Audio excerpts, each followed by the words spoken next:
अब ये आयत दिख रहा है और आयत का क्षेत्रफल क्या होता है? तो आयत का क्षेत्रफल होता है लंबाई इंटू चौड़ाई। तो लंबाई कितना है? 2 पाई आर इंटू चौड़ाई कितना है? h is equal to 2 pi r h. तो आज मैं बताने वाला हूं आसान भाषा में बेलन। बेलन बेलन का आयतन, वक्र पृष्ठ और संपूर्ण पृष्ठ। लेकिन बेलन के बारे में इतने चीज जानने से पहले हमें एक दो चीज और एक्स्ट्रा जिसे जानने की बहुत जरूरी है। एक है वृत्त और दूसरा है आयत। वृत्त और आयत को जानना बहुत जरूरी है। ये वृत्त है और वृत्त का ये रेडियस यानी कि त्रिज्या, ये है वृत्त और ये है इसकी त्रिज्या। इसकी परिधि का एक फॉर्मूला होता है जो होता है 2 पाई आर। वृत्त की परिधि क्या होता है? 2 पाई आर। और इसका क्षेत्रफल का फॉर्मूला होता है पाई आर स्क्वायर। ये दो चीज आपको जानना जरूरी है। अगर ये चीज पता है तो ये चीज बहुत अच्छे से समझ में आएगी। अब इसके बाद आगे चलते हैं। तो ये एक आयत है जिसकी ये लंबाई है और ये चौड़ाई है। और आयत का क्षेत्रफल क्या होता है? तो लंबाई इंटू चौड़ाई। ये भी जानना बहुत जरूरी है। लंबाई और चौड़ाई को गुना कर देते हैं तो इसके अंदर जो भी क्षेत्र है उसका क्षेत्रफल हमको मिल जाता है। तो अब ये दो चीज पता चल गया। तो अब इधर वाली चीजों को हम लोग ध्यान से समझते हैं। तो सबसे पहले आयतन। तो आयतन क्या होता है? पाई आर स्क्वायर एच। इसको अभी स्किप करते हैं, आगे बढ़ते हैं। पहले समझते हैं वक्र पृष्ठ। अब कोई बेलनाकार पाइप है और उसका वक्र पृष्ठ निकालना है। तो वक्र पृष्ठ यानी कि इसके ऊपर वाला सतह, जो इसके ऊपर सतह है उसको हम लोग बोलते हैं वक्र पृष्ठ। इसको अच्छे तरीके से समझने के लिए सबसे पहले यह समझा जाए कि अगर हम इसको एक मान लीजिए ये पूरा पाइप है या फिर एक कागज का टुकड़ा है जिसे ऐसा मोड़ दिया गया है। तो अगर हम इसको वापस ऐसे खोलते हैं तो ये इस फॉर्म में आ जाएगा।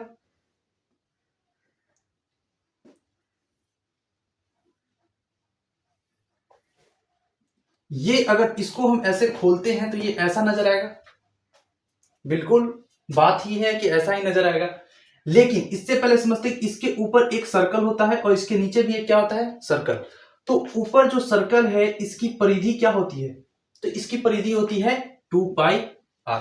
तो यानी कि अगर हम इसको ऐसे करके खोल रहे हैं तो यहां से यहां तक की जो दूरी होगी, ये वाला तो पूरा खुल जाएगा, तो यहां से यहां तक की दूरी होगी वो होगा 2 पाई आर। इसमें तो कोई डाउट नहीं। और इसकी जो लेंथ होगी यानी कि हाइट वो ये वाली होगी। अब हमको निकालना क्या था? बेलन का वक्र पृष्ठ। तो अब हमको एक आयत दिख रहा है ये, जिसकी ये वाला को अगर ऊपर खोले हैं तो ये दिख रहा है 2 पाई आर। और इसकी अब ये आयत दिख रहा है और आयत का क्षेत्रफल क्या होता है? तो आयत का क्षेत्रफल होता है लंबाई इंटू चौड़ाई। तो लंबाई कितना है?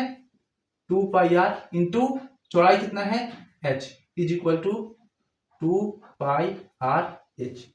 ये जो चीज है ये ऊपर वाला जो इसका पृष्ठ है इसका क्षेत्रफल, और इसके ऊपर वाले पृष्ठ के क्षेत्रफल को ही हम लोग बोलते हैं वक्र पृष्ठ क्षेत्रफल।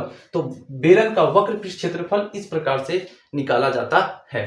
चलिए ये हो गया। तो इसके बाद आगे बढ़ते हैं। बेलन का संपूर्ण पृष्ठ क्या है? तो बेलन का संपूर्ण पृष्ठ का मतलब होता है ये पूरा का पूरा बेलन और इसके सभी भागों का पृष्ठीय क्षेत्रफल। सभी भागों का क्षेत्रफल, ये टोटल कितना क्षेत्र घेर रहा है उसको हम लोग बोलेंगे इसका संपूर्ण पृष्ठ क्षेत्रफल। तो इसके लिए सबसे पहले एक चीज तो हमको समझ में आ गया कि इसके बीच से फाड़ेंगे तो ये इस प्रकार से दिखेगा, और इसको अगर ऊपर वाला क्षेत्र का निकालेंगे तो 2 पाई आर एच आएगा। अब इसके एक नीचे है और एक ऊपर है, एक सर्कल नीचे एक सर्कल ऊपर, दो सर्कल है।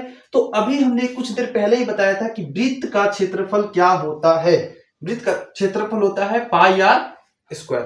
तो वृत्त का क्षेत्रफल होता है पाई आर स्क्वायर। इसका मतलब ऊपर वाला सर्कल का क्षेत्रफल हो गया पाई आर स्क्वायर, नीचे वाला सर्कल का क्षेत्रफल हो गया पाई आर स्क्वायर। हमको निकालना क्या है? संपूर्ण पृष्ठ, पूरे बेलन का पृष्ठीय क्षेत्रफल। तो पहले तो ऊपर वाले भाग का क्षेत्रफल ले लेते हैं।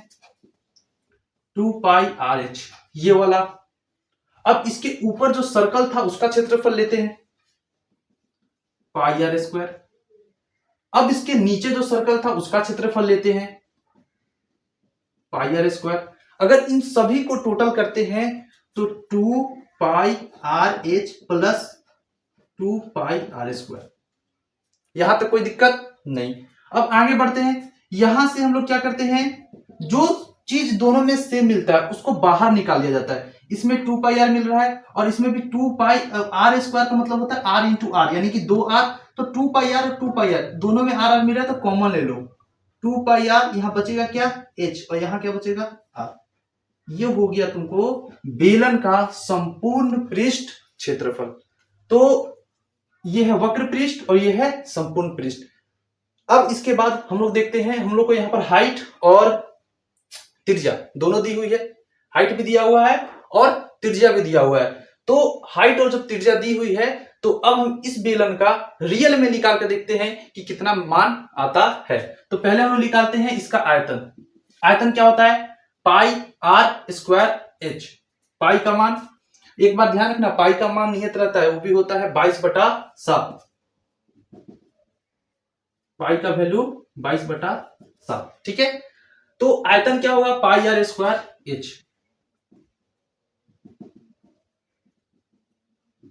पाई का मान 22/7 इंटू आर का मान, तो आर यहां 7 दिया हुआ है तो r² का मतलब 2 बार गुना, इंटू h का वैल्यू 10। एक 7 से 7 कैंसिल, इसको गुना करेंगे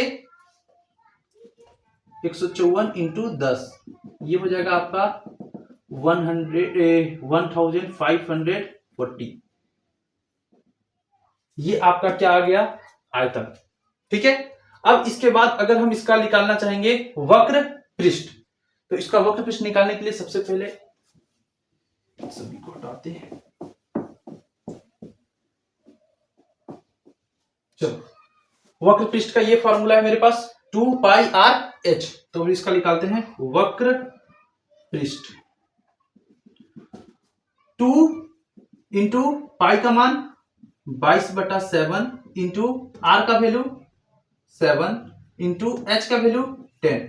आर यहां पर ये त्रिज्या, वृत्त की त्रिज्या कितनी, 7, और इसकी हाइट 10। अब इसका काम करेंगे, 7 से 7 कट जाएगा, 7 एकम 7। अब इसको करेंगे तो 22 दूना 44, 440 सेंटीमीटर स्क्वायर। ये हो जाएगा इसका वक्र पृष्ठ। अगर हम निकालना चाहेंगे संपूर्ण पृष्ठ, तो आगे बढ़ते हैं। संपूर्ण पृष्ठ, तो संपूर्ण पृष्ठ निकालने के लिए ये होता है इसका फॉर्मूला 2πr और r प्लस h, या फिर h प्लस r।